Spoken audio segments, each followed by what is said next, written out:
Okay, now I'm gonna watch the second one and see what Kimstar said about this.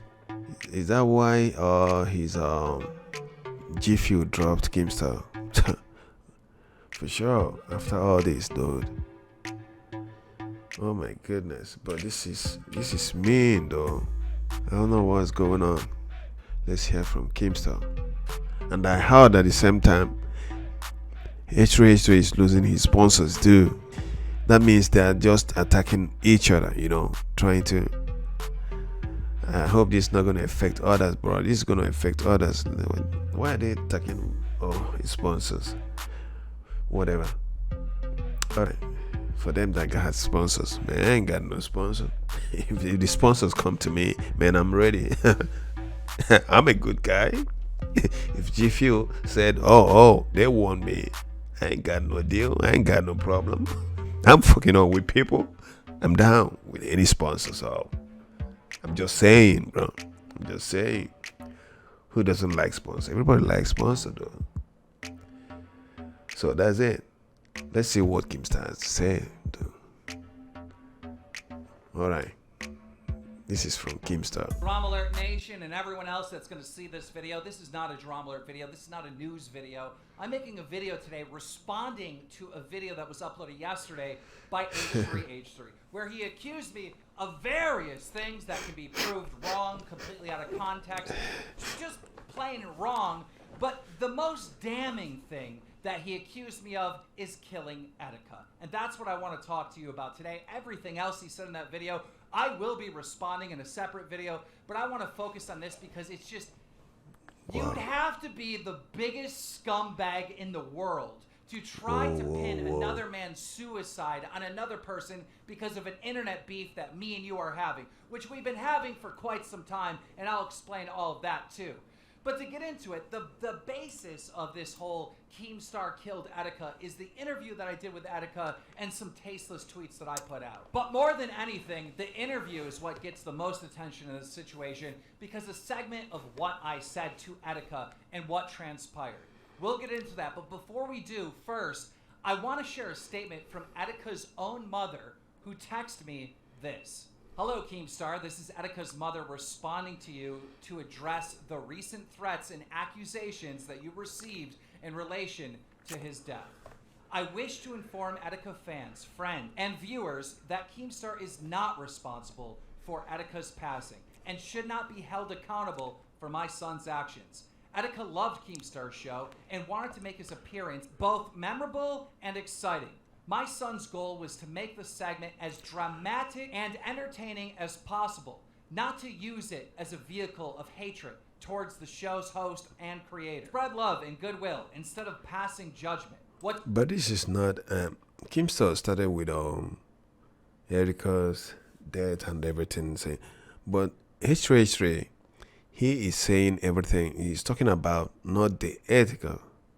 He is talking about in general what is going on, what have been happening.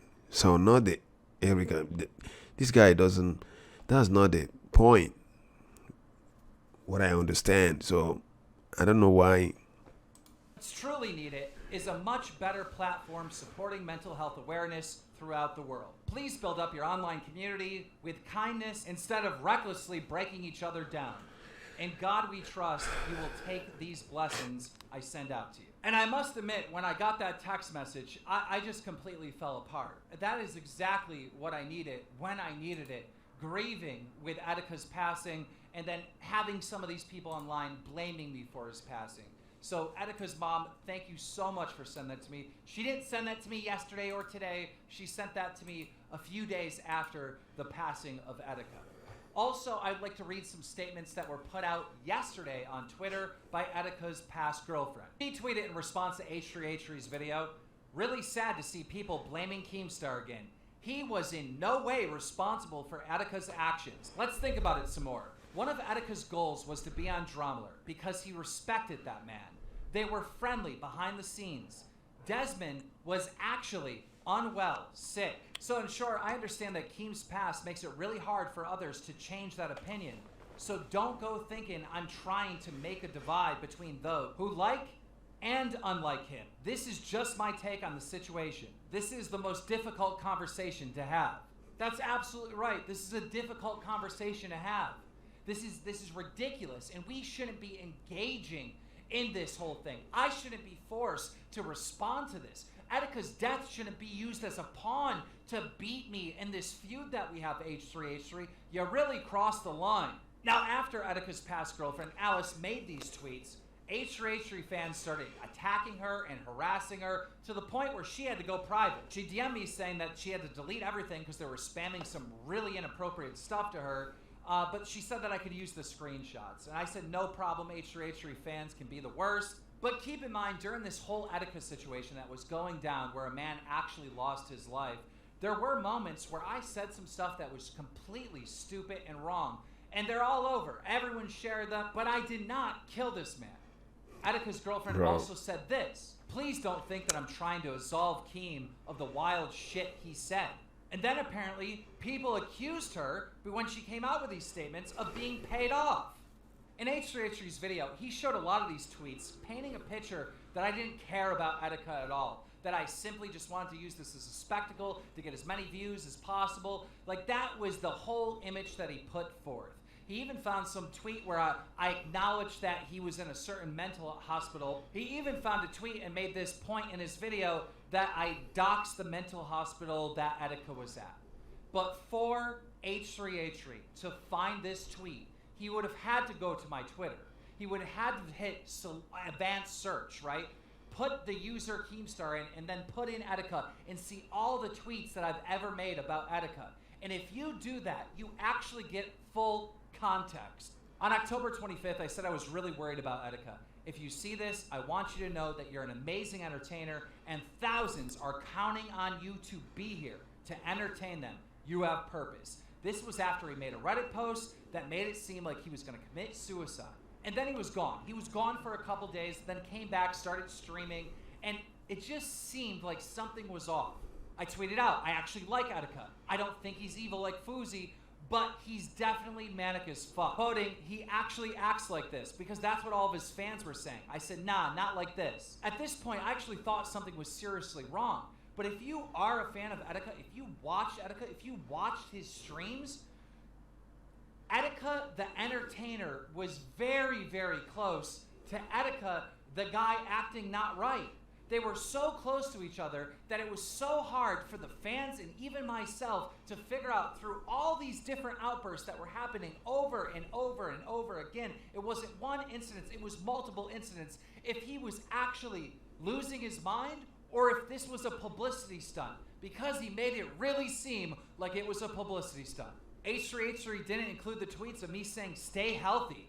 Or how after the interview, I seen a clip of him on his stream and he seemed like he was doing much better. And I said, whatever you're doing, stick with it. H3H3 saw these tweets, but none of these tweets were included because it doesn't push the narrative that he wants to push, that I killed Etika. We were going back and forth. Me and Etika's fans were going back and forth. Whether or not to believe that he was in trouble or to believe that this was a publicity stunt. And it got to the point where all of his fans were spamming clown emojis at him, calling him a clown because they did not believe that there was a mental issue. They believed that it was a publicity stunt. And I talked to the man. I talked to the man on the phone and he would be completely calm. He would talk about the numbers, the subs. He asked me once about getting verified. And he thought because he did this one publicity stunt where, you know, they broke into the door and took him to the mental hospital, that, you know, now there were these articles on him and maybe he could get verified. That's the conversation we had. And keep in mind, from an internet's perspective, he was taken in handcuffs to a hospital and they let him out hours later. I'm not a doctor. You know, all of us on the internet are thinking at this time that this is a publicity stunt. Before I did the interview with Etika, when we were speaking privately, we were talking about the man's career. We were talking about the fact that there were these articles, the fact that he was trending worldwide.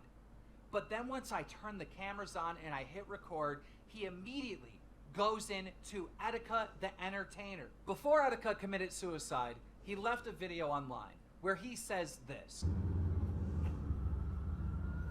You know, I wasn't suicidal before. I really wasn't. But one thing I didn't realize was that the walls were closing around me so fast. I really had no intention of killing myself, but I would always push it too far. I guess I am mentally ill. Attica was so confident and so convincing that, like, it made it impossible to know if there was a problem or not, and I kept flip-flopping along with his fan base back and forth. He's got a problem. No, this is just a character. No, he's just acting it up. That's what I was caught in along with his fans. Also, in Attica's final video, he literally said this about me. Roll it. Keemstar, I wish you the best, my nigga. Yeah, Attica was a huge Drama Alert fan. Him coming on the show meant so much to him. And when he came on, he wanted to put on a performance, and that's the way I saw it. But in that interview, and the most damning thing against me, is a clip that's taken completely out of context, where I'm talking about simulation theory, and well, I say this. Roll it. Think about that statement. There are no coincidences That's in one of my the fun world. facts. Because Everything it's happens all- for a reason. They're grown on trees. They're grown in a shell. Everything- By a hole. It's And then when it's time to all harvest them in late summer, they just predestined, shake that Keemstar. tree. The Everything scariest- you've done up until this point. But the scariest thing about thinking that the world is a simulation and it's predestined and all that is then there's no reason to live. Why not? Why do you fear death? Well, that's what I'm saying. It's scary because if you really think about it, then why live? Just Yeah. jump off a cliff. If it's Wow. just a simulation, who cares? Yes, I said that. I said that to Attica. But why did I say it to him? Because I was trying to explain to him that believing that this world is not real, believing that this world is a simulation, could put you in harm's way, could put you in danger. If you don't think this is real, then why live? You have to believe that this is real. You can't believe that this is a simulation. I wanted to put that warning out there. I was trying to help. I battle with these things to this day. But for H3H3 to accuse me of killing him, which you definitely did. I know you put out tweets, and I most certainly did not blame Keemstar for Attica's death. I think he created an extremely toxic environment for him and others. You definitely did accuse me. You implied it. You more than implied it. In fact, one person responded, I believe you said almost verbatim, it's really interesting that just a few months after Keem talked to Attica about jumping off a cliff, Attica jumped off a bridge to his death. Homie, you more than implied that Keem was responsible for what happened to Attica. Keemstar's greatest moment comes when he asks Attica in a manic state, why doesn't he just jump off a cliff? If you really think about it, then why live? Just Yeah. jump off a cliff. Just Yeah. jump off a cliff. If it's just a simulation, who cares? Of course, hypothetical, but it is quite a coincidence when you consider that only 51 days later, that very same YouTuber jumped off a bridge to his death. Ethan, you are a piece of fucking garbage. Garbage. And on top of it, you're a fucking hypocrite. You go on through your videos saying, you know, about all this mental health, and Keemstar had a lot of bad takes, which I did. Trust me, I had a lot of bad takes about mental health, and my opinions have changed throughout the years. But then, as you act on your high horse, you completely forget when FouseyTube was having his mental breakdown, you did a whole podcast roasting him over it. Is he, I mean, I can't tell if he's just like cracked out No. or if he's just on a manic rampage. I think, yeah, it seems very manic. Yeah. It seems very manic. Training bra. You got a training bra on for some luscious breasts you've been growing. I mean, look at this frame. Dude, this is straight out of like a horror movie. Like, are you in my basement right now, Fousey? You might be thinking to yourself, he's like over him, Drake's sleeping in his bed, Fousey's like hovering over him. You might think this is a little strange, Drake. But this is God's plan for me to murder you right now. Clearly acting's not working out for you, dog. That was a pretty corny read.